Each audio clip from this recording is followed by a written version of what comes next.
So we'll start over. So I'm gonna relieve the pressure on this thing. Okay. All right. Start all the way over. Yeah, because it looks really complicated, but it's really simple. Super easy, man, and it's like the best way to do it.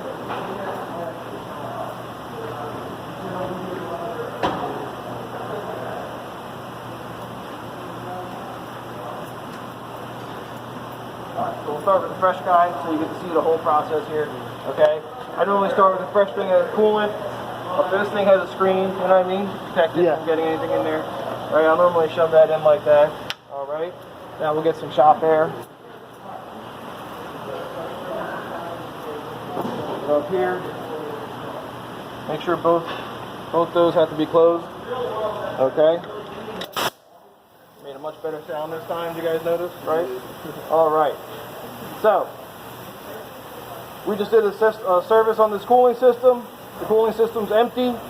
We're going to connect shop air to the vac inventory cooling system refiller. And we're going to turn this valve to create a vacuum in the system and suck it into a vacuum. You ready?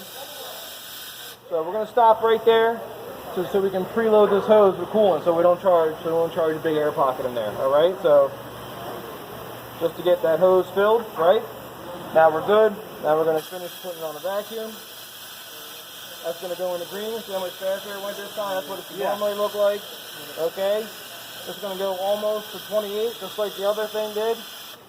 Right? After that, we can disconnect shop air. Now that should hold. Okay? And like I said, we're doing, I normally let it hold for like a couple minutes. It's not going to hold like the AC system. It's not a perfect seal. You know what I mean? This is just a rubber thing, so it's not going to hold forever, But if it holds for 2 minutes, you probably don't have a leak. I'll tell you that right now. Okay?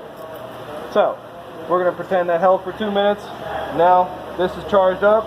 It was in our fresh thing of coolant. We're going to open this valve. And it's going to suck all that coolant in. You're going to see this gauge go down. As that gauge go down, you're going to see this hose start to pump back up in the normal shape.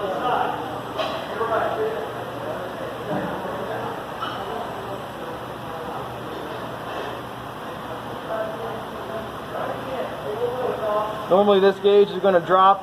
It probably won't go all the way to 0. It's probably going to get below 5 there. I normally look for the top hose. Whenever the top hose starts to get back into shape, that's normally when you're filled up there.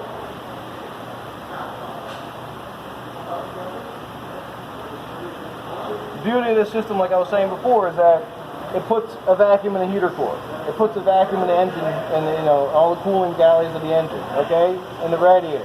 Everywhere it's putting a vacuum. So everywhere that there was a vacuum is getting fresh coolant. You're gonna see that hose about to go back. And normally once that gets up there, that's it. Okay? So at this point is when I would normally shut this off, okay?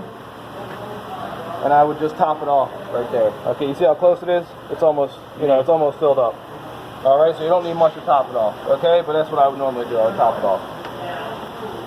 Does that make sense, guys? Yep.